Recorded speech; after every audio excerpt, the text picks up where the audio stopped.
Some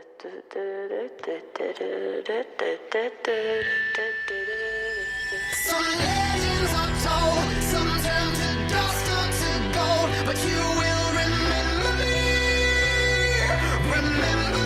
for centuries. This is the Cameron Parker Show, brought to you by Spreaker, where we discuss everything from around the local professional sports scene in Colorado, such as the Denver Broncos. Chris Harris comes out. I don't know if he was on the drive, but he said, I knew 15 seconds into that game that I should have been on T.Y. Hilton. If players are coming out and saying that, it falls again on the coaching staff. Not to mention insiders from around your local sports scene. Ryan Spilborgs, former outfielder for your Colorado Rockies. It's not going to be the 25 guys that leave spring training that are going to be the only guys the entire season. I mean, you need depth. You need guys that are going to be in your minor leagues that you may not expect. Ryan Edwards. You know, when you're talking about an offensive line, it's about the five best guys, right? And you're talking about the five best guys gelling. There hasn't been a lot of time for that.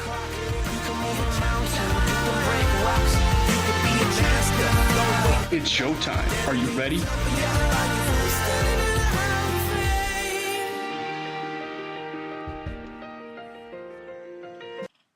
Welcome in, ladies and gentlemen. It is another edition of the Cameron Parker Show. Thank you very much for tuning in. We are going to be discussing a lot of topics around the Denver Broncos necessarily, but we're going to talk about, Jamaal Charles certainly hit the field and made quite the impact.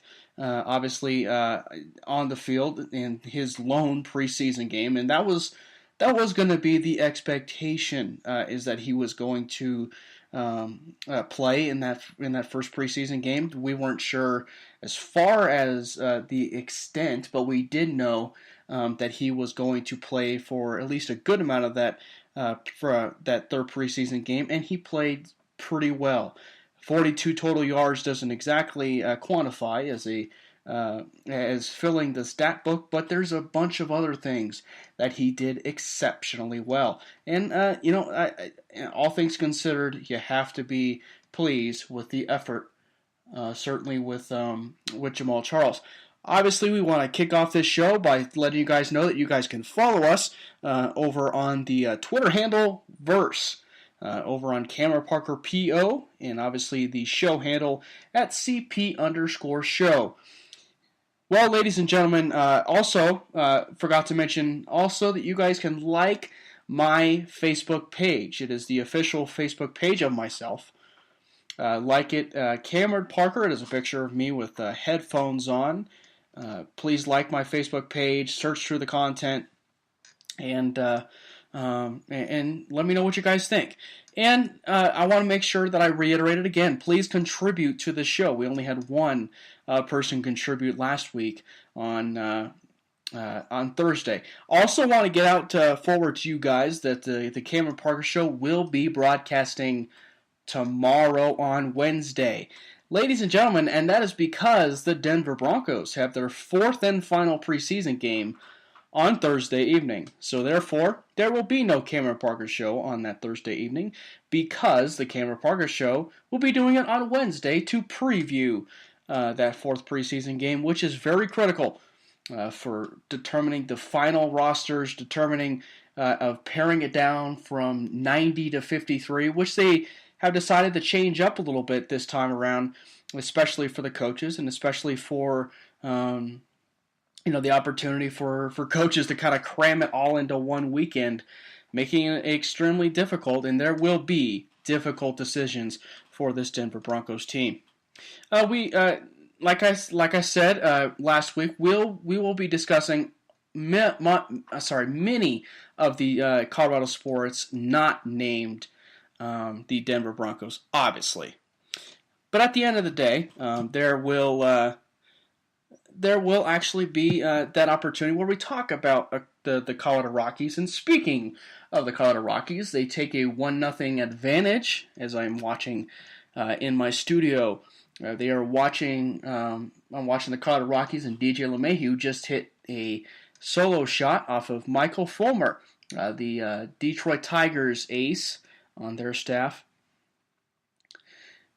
Now, obviously, we want to discuss about the Denver Broncos, and there is another Broncos topic that is certainly up for discussion, and it needs to be up for discussion, and that will be that Pat Bowlen was not inducted into the Pro Football Hall of Fame. And I'm sure that you followers of the show, listeners of the show, would like to comment about that. If you guys are Broncos fans, Chiefs fans, Raiders fans, Patriots fans, you name it, just NFL fans entirely, would like to get your guys' opinion on that. As far as Pat Bowlen not being inducted in the Hall of Fame, I think it's a crime. I think him not being inducted into the Hall of Fame is just a travesty for the entire National Football League, and especially when you're dealing with Alzheimer's, it's a situation entirely that he needs to be in there, and he should have been in there at least 3 to 4 years ago. When we come back, we will be discussing the Denver Broncos preseason, talking about what stood out, and I want to get your guys' opinion as far as who stood out to you in this Denver Broncos preseason game number 3.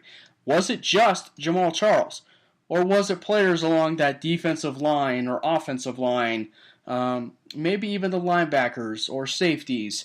You let me know, and we will discuss it right here on Spreaker. And remember, to contribute to Spreaker, you must create a Spreaker account, or, because I have a lot of faithful followers on Twitter, please mention me on Twitter at Cameron Parker PO, and as well as the show handle as well. And speaking of, before we go to break, and speaking of the Denver Broncos, we have a poll question. That poll question is, does Jamaal Charles replace C.J. Anderson by season's end? Let me know what you guys think, and please chat away, and I will look forward to talking with you guys throughout this hour-long program. And when we come back, we're going to talk about this preseason number 3. But first, here's a little taste from Sayer Bettinger.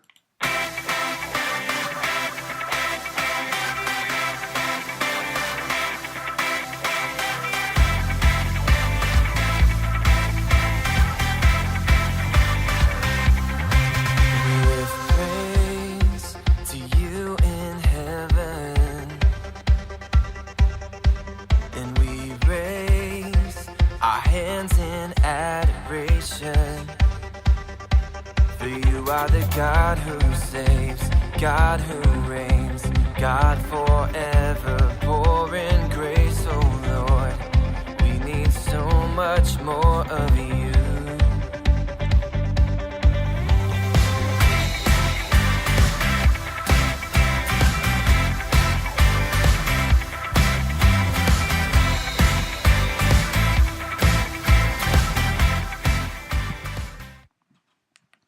Welcome back, ladies and gentlemen. It is the Cameron Parker Show, obviously on Spreaker.com, and you guys can search the show. It isn't just on Spreaker, but we are located on YouTube and been sharing it over on Twitter as well, and over to my friends and family over on Facebook. So please, if you get a chance, please search us over on Facebook. On the Facebook page as well, particularly on YouTube, as we continue to broadcast this Cameron Parker Show to the world. And thank you guys for tuning in. Obviously, to the Cameron Parker Show. A little fantasy note. I'm getting a little a text from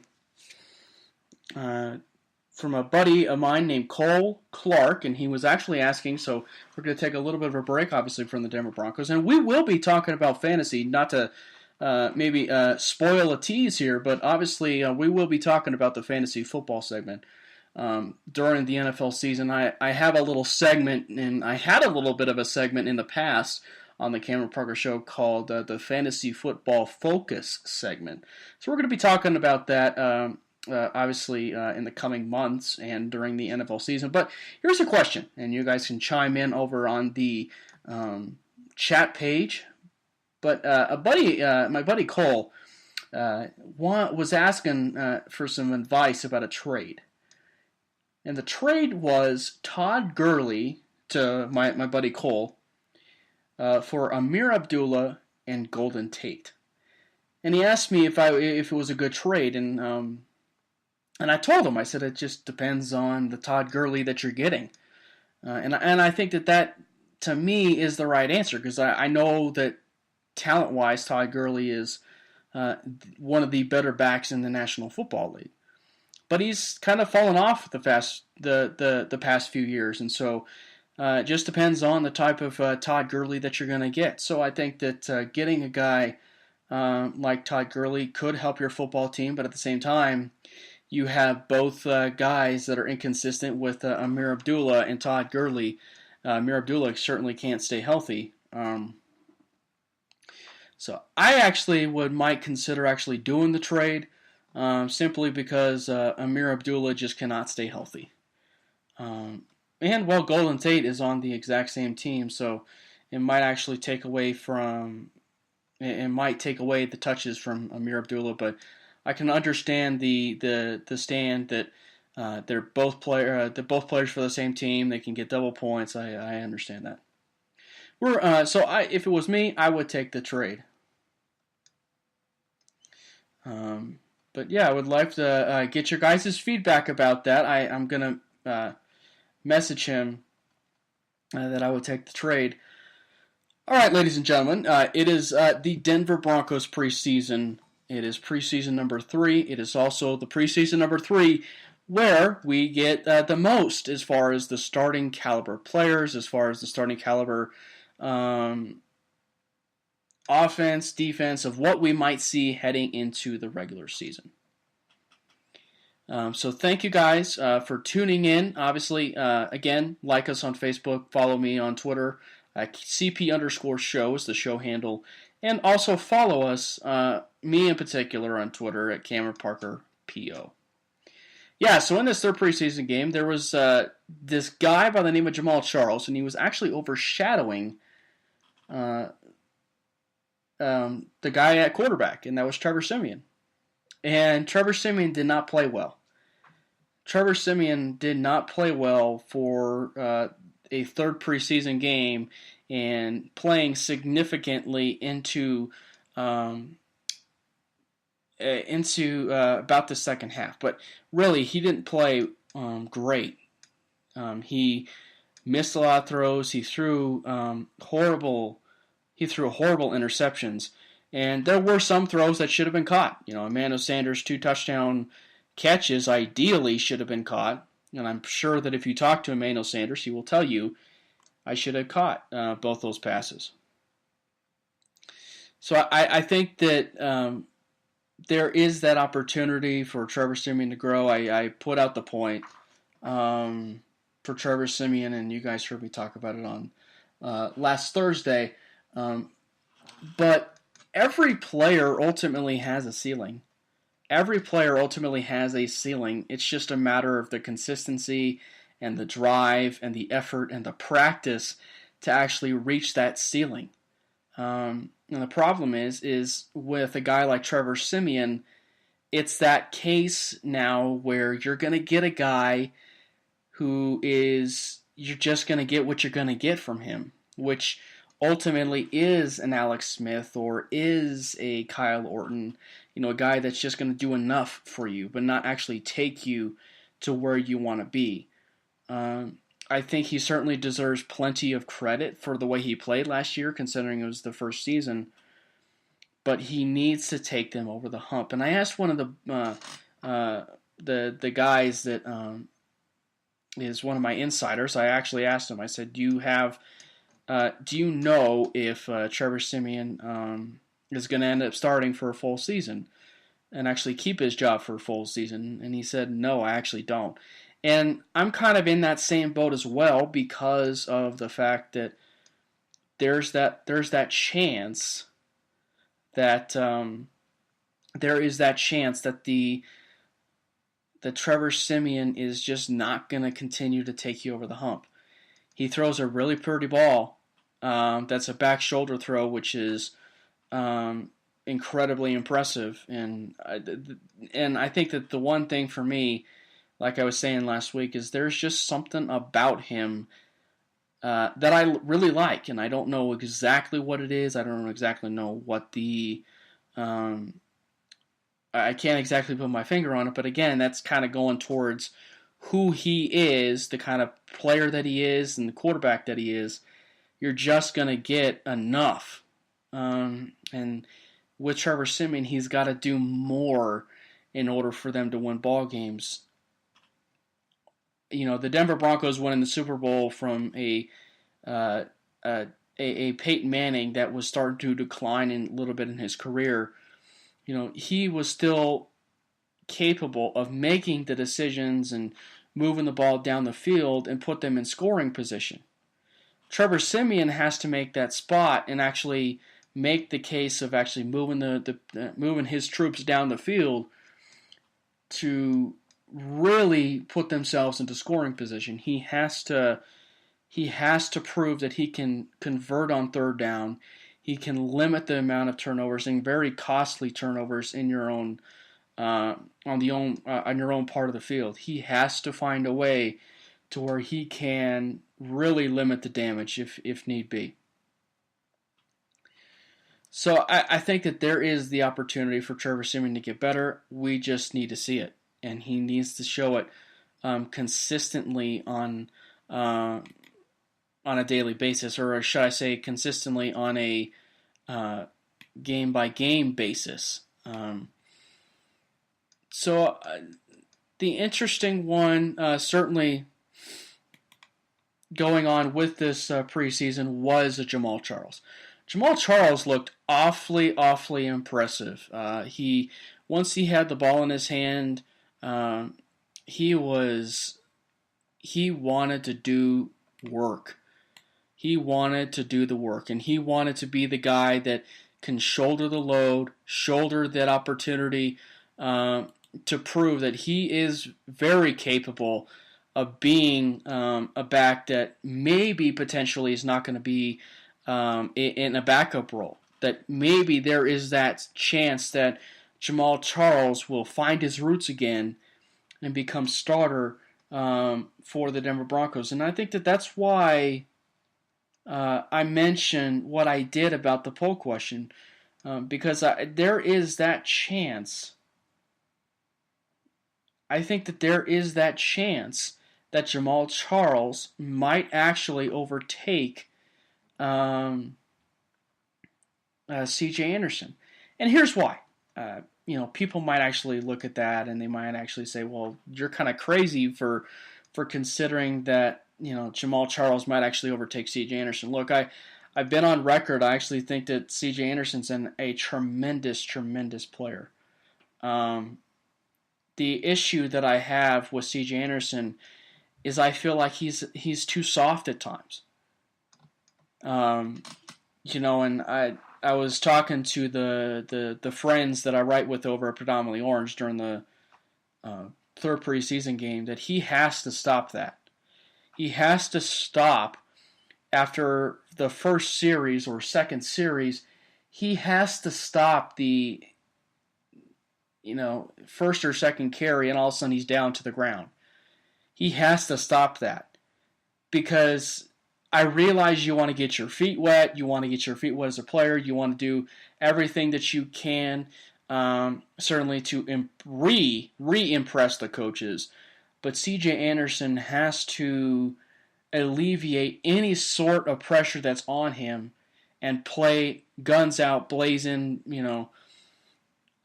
with his legs every single play.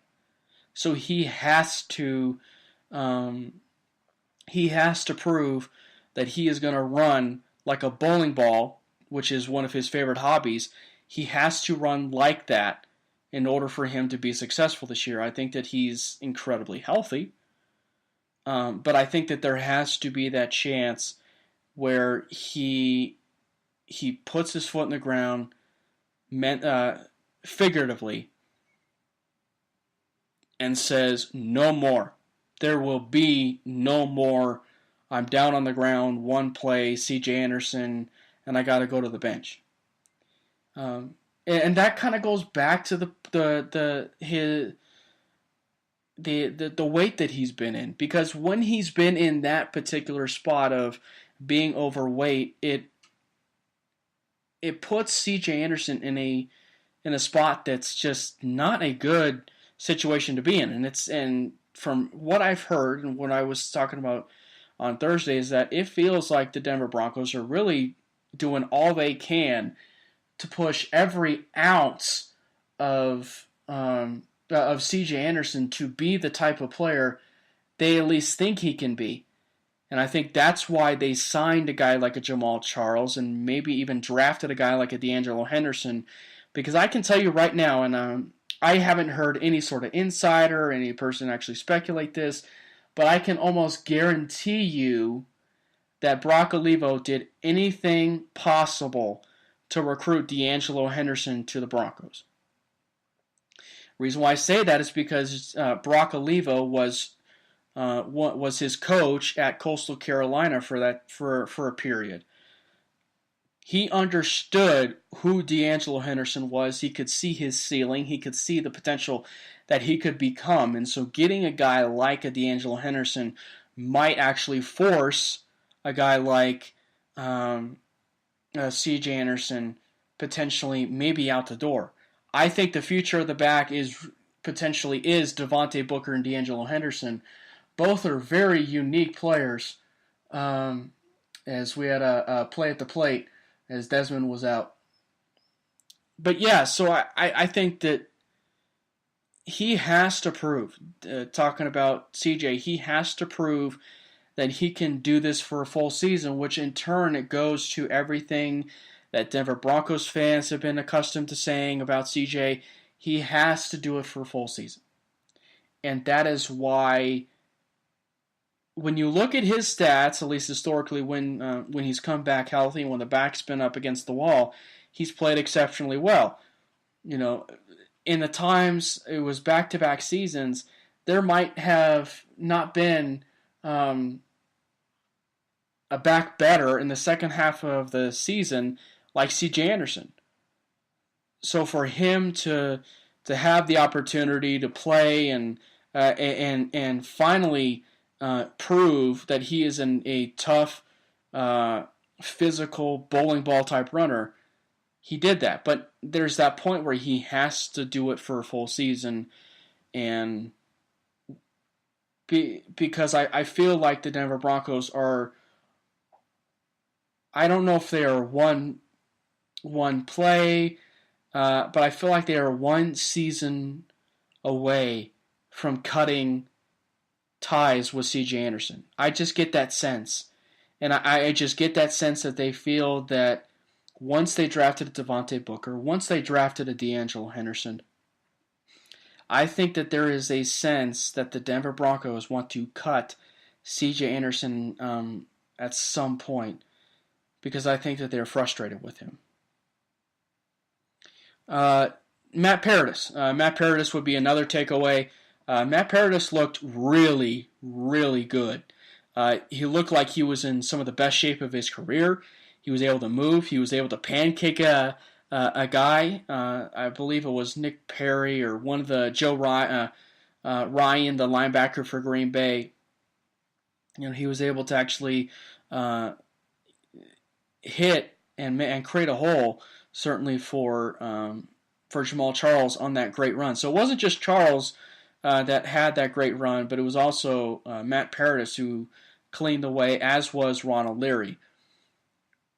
I think Matt Paradis kind of makes you sleep better at night now, knowing that the offensive line feels like it's actually going to be in pretty good shape, and it's going to punch you in the mouth game in and game out, which is exactly what the Broncos have envisioned coming into the season, signing guys like a Ronald Leary and a Menaka Watson, both physical offensive linemen, guys that can be up front with you, be physical with you, be be the guy that is going to have a little bit of swagger to him over on the offensive line. People that aren't going to put up with the crap every now and then of a defensive line, that are actually going to retaliate every once in a while. And that's why I really like the idea of Garrett Bowles really coming in and establishing the fact that he will be a force as a offensive tackle, because he's coming in, he's really setting the tone for the type of player that he is. And that's the most impressive part about a guy like a Garrett Bowles. And it's really starting to solidify an offensive line, because now you look at the situation the Broncos are in. They're in a situation now where 3 of the 5 offensive linemen are turning out to be pretty darn good offensive linemen. With Ron O'Leary, Matt Paradis, and now Garrett Bowles. Once they start establishing the right tackle position and then the left guard, there will be more continuity with that offensive line, and you're going to start to see that offensive line gel more and more. And whether that is getting a guy like Alan Barber in the game over at left guard, because there feels like, after what I've been reading, is that it feels like the running game is a little bit better once Alan Barber's in the game. So there is that opportunity, maybe Barber starts over a guy like a Max Garcia, and maybe the Broncos start fielding calls for a guy like a Max Garcia or a bunch of other people on their roster. So I think that the Broncos' offensive line is incredibly. It feels like they are night and day better to where they were a year ago.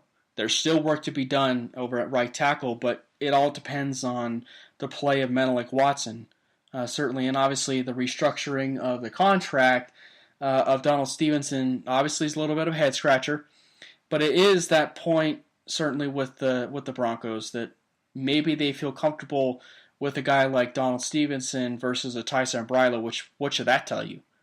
Maybe Tyson Brylo playing oh so well. Maybe he's not at all what we thought he would be coming out of college. I mean, he's playing center, for crying out loud now, over in practices and over in training camp. So you got a guy now that I wonder if the Broncos are just simply doing this to advertise Tyson Brylo as a potential trade piece. So there's a lot of different. I think it's a lot of moving parts. And I think it's a lot of moving parts for the Broncos, talking about Cody Latimer and maybe Max Garcia and guys like Tyson Brylo. I think it's a lot of moving parts for people that may not be on this roster. And speaking of, as we get ready here for a break, speaking of people that are on the block, there was news that broke today that T.J. Ward was on the block. I can understand it. I would be frustrated. I would be pretty mad if they got rid of a guy like a TJ Ward. But at the same time, I would understand it, because this is why you drafted a guy like a Will Parks or a Justin Simmons, more in particular. And like me and my friend Steven were talking about this before, but there's that opportunity with getting rid of a guy like a TJ Ward because his contract is up. You have the opportunity for it to be. You have the opportunity now to give the reins over to Justin Simmons, who is absolutely a star in the making. And I wrote an article about it over on Predominantly Orange. You guys can go check it out. I wrote an article about it saying that Justin Simmons is going to be the next new Fly Zone member, because he is a star in the making. He's rangy. He actually can lay the lumber every once in a while. He's extremely versatile. He has a little bit of an Earl Thomas a little bit to his game, to where he's incredibly rangy. He's flexible. He's an absolute ball hawk to where he can intercept passes. He nearly intercepted a pass from Brian Hoyer in the end zone, actually, over in that preseason game. Either in that preseason game, it was actually in the third preseason game where Aaron Rodgers threw a pass in the end zone. He nearly intercepted a pass. So right place, right time is the mantra really for Justin Simmons and for a guy like a Will Parks. But this is also going to open up a guy like a Jamaal Carter, a guy that is making the waves of being an incredible, versatile, physical freak, and a gym rat that's going to hit the gym and look chiseled every opportunity you see him. So here's a guy, Jamaal Carter, that is, there's that opportunity for for a guy like a Jamaal Carter to be a Deion Buchanan, and they've been comparing him to that Arizona Cardinal player, Deion Buchanan, the last few weeks. And so getting a guy like that, be that versatile, might make a guy like a TJ Ward expendable, and you can get a contract like that off the books, a year before he hits free agency. So I understand the makings of it, but then there's the aspect of why it feels unlikely, and that is the sucker punch it would give to the locker room. You would lose a guy, talking about TJ Ward, you would lose a guy that would be an incredible vocal piece for the entire no-fly zone. Now, granted, I get it. You lose a guy like a TJ Ward, you can easily pick it back up with a guy like Darian Stewart and Aqib Talib, especially, and Chris Harris, and all these guys can certainly make up for it. But again, I can't tell you what the others would feel if they lost one of their best buds and one of their best vocal pieces that plays with a chip on his shoulder and plays with an attitude that the Denver Broncos have not seen since Brian Dawkins and John Lynch, and that'd be T.J. Ward. So it would be quite the loss if the Broncos lost T.J. Ward, or they decided to move T.J. Ward. So it would be a very interesting move, to say the least. When we come back, we will dive into the Morning Coast to Coast segment. And if you guys missed the show on Thursday last week, Morning Coast to Coast, or should I say the Evening Coast to Coast, the Morning Coast to Coast is what it was called in the show that I had over at the Metropolitan University of Denver. And this one is just simply called the Coast to Coast section, where we discuss anything from the East Coast to the West Coast of national stories. This one will have a little bit of an update to it, talking about Brock Osweiler and the Cleveland Browns. So don't go anywhere. We have Sarah Benninger with Sing It Out from Celebrate Worship. All creation will bow down to you. Heaven and earth proclaim that you're worthy of all our praises.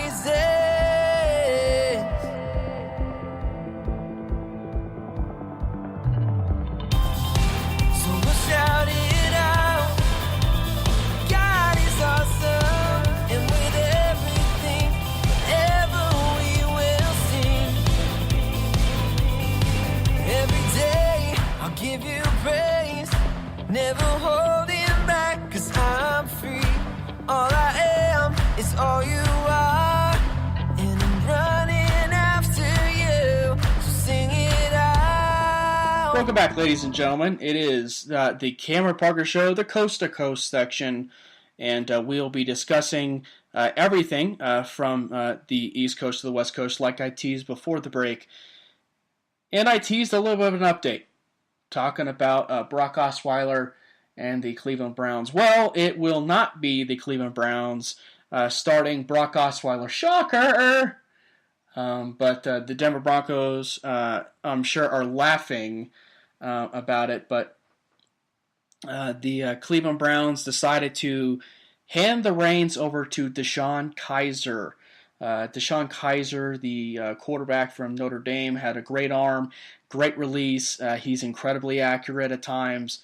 A little bit inconsistent, but a guy like a Hugh Jackson can work with him, make him a little bit more dynamic of a passer, have him make better decisions. It might just be the right idea for a guy like a Hugh Jackson to potentially take a guy like DeShone Kizer's game and take it to another level. So I think it's a good spot, certainly for DeShone Kizer, but for Brock Osweiler, you start to have an image, as I was talking about Thursday, you start to have an image now attached to your back, and that's why I'm starting to call him the Matt Flynn of the National Football League, Matt Flynn 2.0 situation.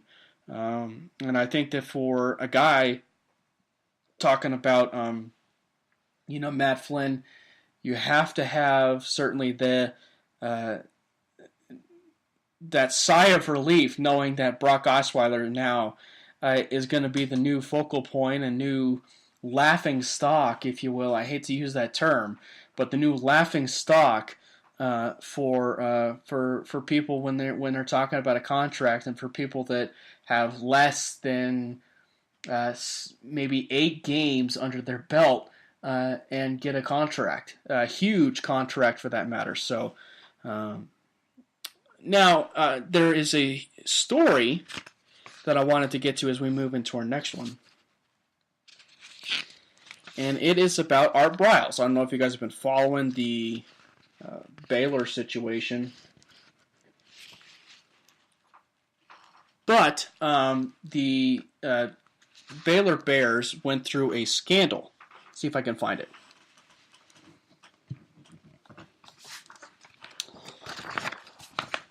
Apparently, Art Briles, who was part of a scandal, apparently found a new job, and this time it actually is in Canada. And what's interesting was he was not hired as a head coach. He was actually hired as an offensive coordinator for the Hamilton Tiger Cats. And he'll be working with June Jones, who was the former head coach of the Atlanta Falcons for a point in time. So an interesting turn of events, a little bit for Art Briles. Got to rewrite his image of what he of certainly what he would like to do. And Brooks chimes in, and he's talking about the CFL. Obviously, it's really interesting. I think he certainly would like to rewrite his name. I'm sure that he would like to. I just think I find it interesting that he was one of the brightest minds. He was one of the brightest minds in college football, and now he can't land even a college football job, for one, because he pooped the bed of the type of person that he was. But two, he can't even land an actual head coaching job. So he ends up going to Canada and lands a gig with the Hamilton Tiger Cats. How intimidating of a name is the Hamilton Tiger Cats? Hey everybody, we're here on a Saturday afternoon, and we're going to play the Hamilton Tiger Cats. I mean, what kind of deal does that do? I mean, talk about, I don't know, it just, I kind of feel like the sense of wanting to, I guess, rewrite your image. Certainly, I guess I understand that, but what a moment, certainly for Art Briles and everything that he's been and become. Certainly from a guy that had coached RG3, coached RG3, coached a bunch of other quarterbacks, Bryce Petty, to also name a few quarterbacks as well, that were at least good college quarterbacks and haven't really translated to the pros. Secondly, there's another story that I wanted to get to. So speaking and kind of keeping up with the college football coaches that have been taking a hit with their image, Lane Kiffin there was an interesting article by Bleacher Report, and it's interesting. This is certainly that they don't hold back, certainly, in talking about Lane Kiffin. And this was interesting. This was from the guy that he was the offensive coordinator under. And this is Nick Saban over at Alabama. Lane is a very smart coach. He knows the game. That's what Nick Saban said. But he chooses his words very carefully, apparently. But what Lane will figure out, and what every coach figures out it's about people. Holy crap. What does that tell you about Lane Kiffin? It means, at least to me, the type of person that he is, the recruiter that he is, he can't relate to people. He can't relate to people. And especially if you're a recruiter, and especially if you're a guy that is going to try and woo a player to your university, to your franchise necessarily, that's not necessarily a guy that I would want running my show and running my football team if he's not a people person. Not in the least bit. Now, certainly, obviously, you can have your staff and everybody underneath you probably also, get the job done as well. But that is a horrible, horrible look, certainly for a guy like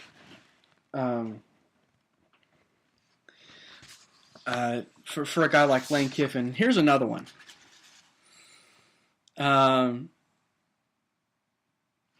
Let's see. Got to find the.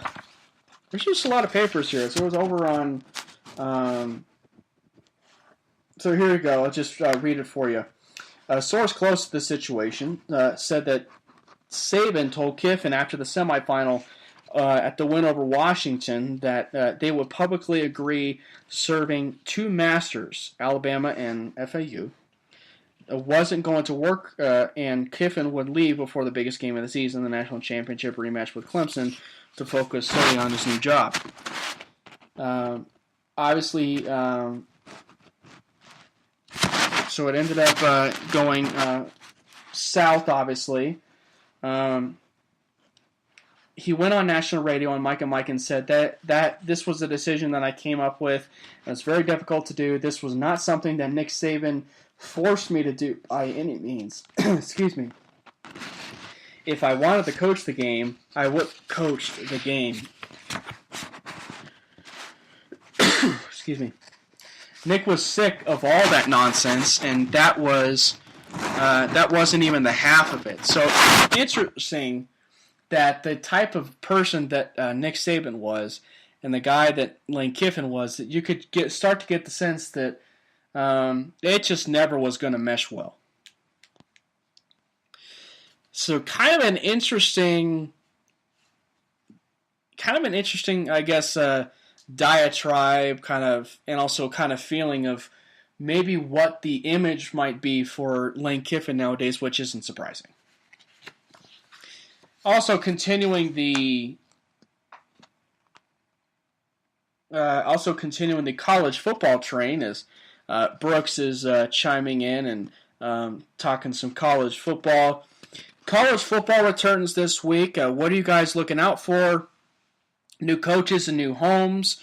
Who has the most pressure to succeed? Interestingly, it was around that time when Mike Riley had his new season last year.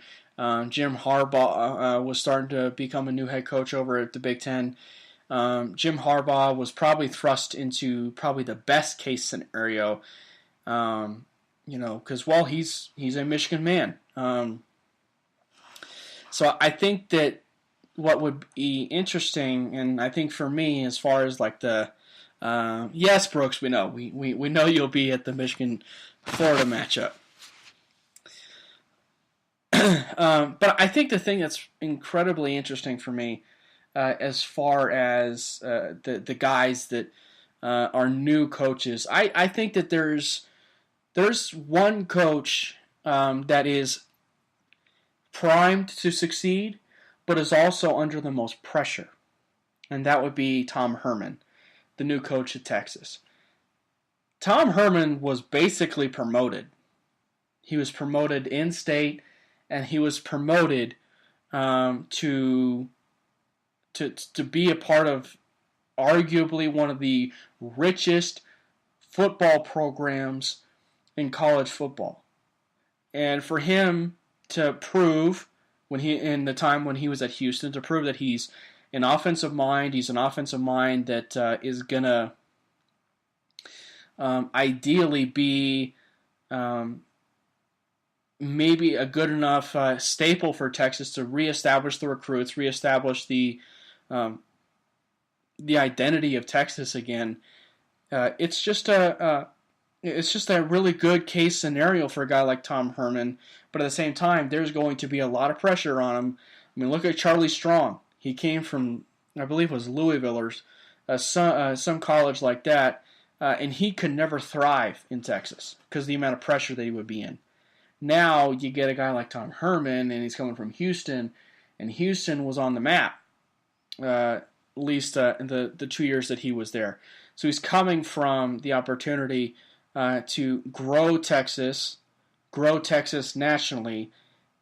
I think he's probably under the most pressure to succeed. When we come back, we're going to talk about something pretty touching home, certainly for to use a little pun of words, really, and that is Pat Bowlen. Pat Bowlen was not inducted into the Pro Football Hall of Fame. When we come back, we're going to talk about it right here on the Cameron Parker Show.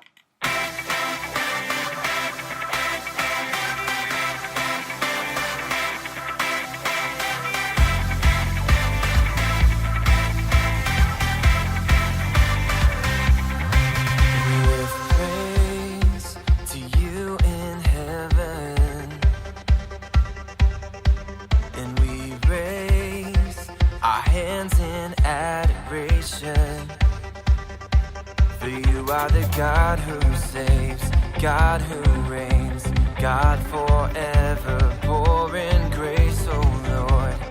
We need so much more of you.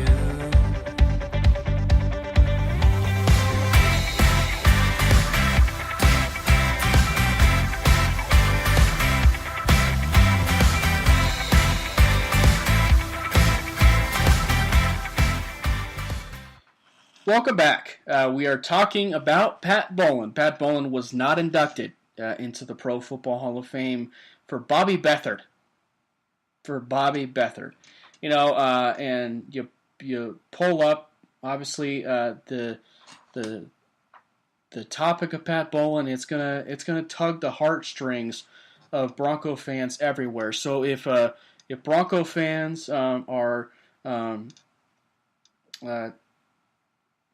a little emotional about Pat Bowlen, I understand completely. And I think for me in particular, and obviously we're continuing the trend there, it really does hurt because you get a guy, he's dealing with, we're talking about a guy that is dealing with Alzheimer's. We're talking about a guy that that also should have been in at least 2 or 3 years ago. But not only that, you know, we're talking about a guy that established the identity of the Broncos. You know, you think back to where the team was. It was the opportunity for the Broncos to really brand themselves and the opportunity to become the winning franchise they are today. When Pat Bowlen came into the league, the Broncos were under 500 in the regular season. I think he has more Super Bowl appearances than he does winning seasons. Brooks pointed that out.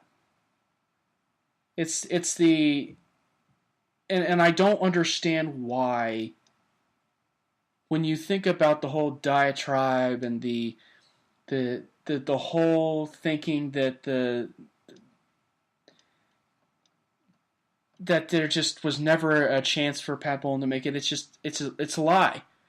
It's a foolish lie, and it was just a crazy stupid love for a guy like Bobby Beathard, who had everything going for him in that point where they were wanting to put Bobby Beathard in the Hall of Fame.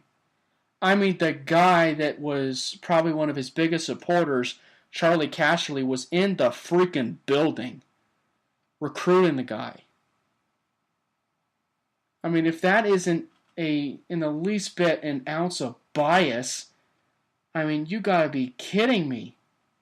That is 100% a bias.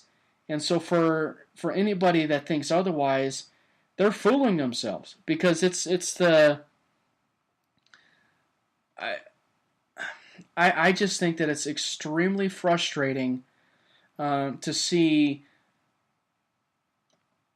people continue to slight where the Broncos are as a franchise.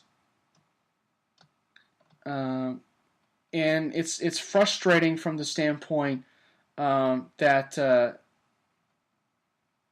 you look certainly at where the again, he created the franchise. Like I mentioned, he created the franchise that it was at today. He created the identity. He created a winning type culture. At one point in time, he actually created the second most winning franchise in all of sports, not just professional football, but he created the second winningest program in sports. That was behind the San Antonio Spurs. It was the San Antonio Spurs, the Los Angeles Lakers, and the Denver Broncos. At one point, the Broncos eclipsed the Los Angeles Lakers. And apparently he's not a Hall of Famer. I don't understand it. And so for those people that say that Pat Bowlen shouldn't be in the Hall of Fame, if Jerry Jones is in the freaking Hall of Fame, and rightfully so, I get that. Jerry Jones certainly is going to be in the Hall of Fame anyway. But to say that at least have Jerry Jones and Pat Bowlen be in the same year, and I get it. There's going to be that sentiment, certainly, that that Pat Bowlen will get in eventually. I understand that. And it's kind of my thinking with the whole Terrell Davis situation. Terrell Davis should have been in 2-3 years ago.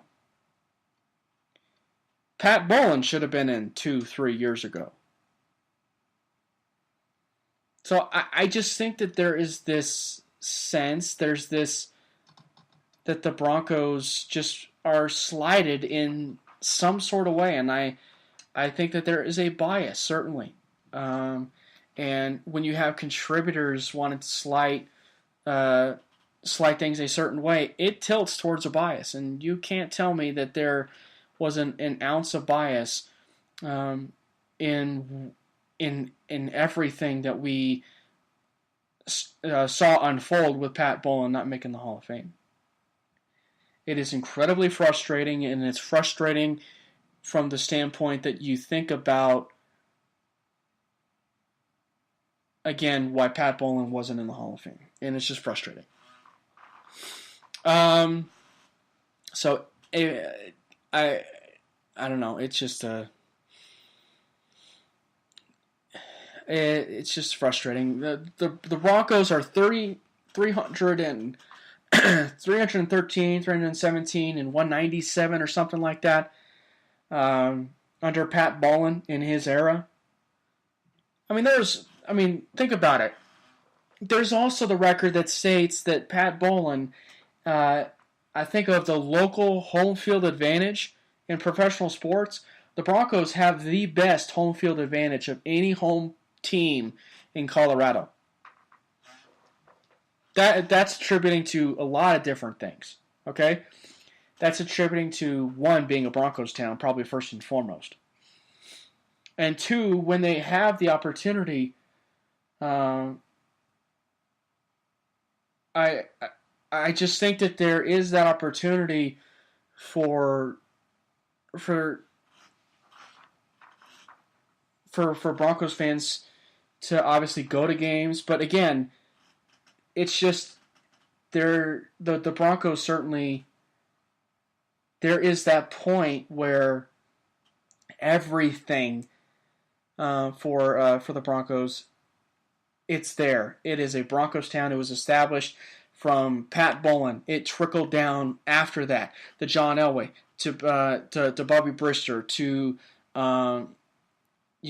all the guys that have influenced around Pat Bowlen, and now into the Joe Ellises of the world, and for a period of time to the Brian Zanders of the world, and to all of these guys, everything had a trickle-down effect, whether it's been in the front office, and now to a Matt Russell, and guys like Patrick Smythe, and Seth Medvin, and all their PR guys. They have this standard, this perfect PR standard now that is arguably one of the best in the National Football League and maybe even in sports. So it is now trickled down to arguably one of the greatest franchises in sports history, and the owner, the instrument that created it all, will not go into the Hall of Fame. It's extremely frustrating, and I don't know what else to tell you. Coming up tomorrow, like I mentioned, we'll be discussing the Broncos preseason game. We'll be discussing, obviously, about what to expect. And I'm going to do a little bit of a flavor here, okay? Because there will be a show on Tuesday, I will also give you guys, and I realize it might be a little short time to prepare, but I want to do something for you guys. I want to actually give you guys a rundown of position by position by position. I want to give you guys a little bit of rundown of my 53-man roster, of who makes the roster for your Denver Broncos. So be sure to tune into it. It's going to be a very interesting show to watch. It's going to be, or should I say, it's going to be a very interesting show to listen to. And what I might actually end up doing is I might actually Periscope live. So not only just going live on Spreaker, but we'll also go live on Periscope to continue to broaden the aperture of my Cameron Parker show, which was broadcasted for a period of time on Periscope. I had a lot of people like it, had a lot of people view it. I currently actually have over 14,000 viewers, or not 14,000 viewers, but 14,000 likes over on Periscope. So it's definitely hit a little bit of a successful patch over at Periscope. So please do tune in to tomorrow, because I will be doing my 53-man predictions of who will make the roster, who will go, who will be cut, who will be potentially as a trade bait piece. You guys really don't want to miss it, certainly. And we will also throw in there, again, maybe a little NFL season flair, a little bit of an NFL season preview. One of the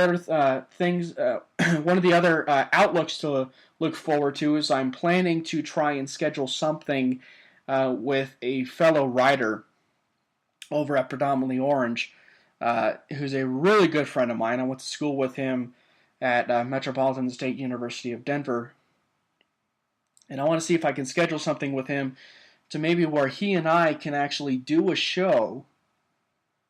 To where he and I can actually do a show together, and talk about the NFL season, do a little bit of a preview, do a Broncos preview, maybe go a little bit beyond an hour, certainly for you guys, and we can discuss the divisions and everything to it, who gets the season awards, and we can save that for a Thursday show come next week. But it'll be a fun time, certainly. The NFL season is back. But more importantly for me, as a baseball fan necessarily, the baseball season is also in full swing. And the Colorado Rockies are beating the Detroit Tigers right now 3-0 on the arms of maybe a ace in the making with German Marquez. So it will be an interesting ride if the Rockies do make the postseason, but we'll save that for another time. Thank you guys for tuning in to the Cameron Parker Show.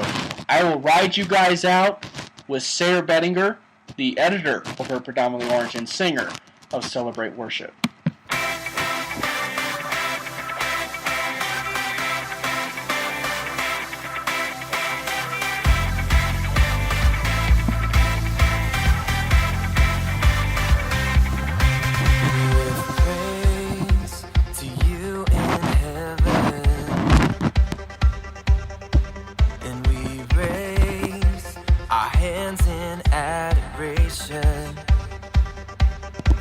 You are the God who saves, God who reigns, God forever.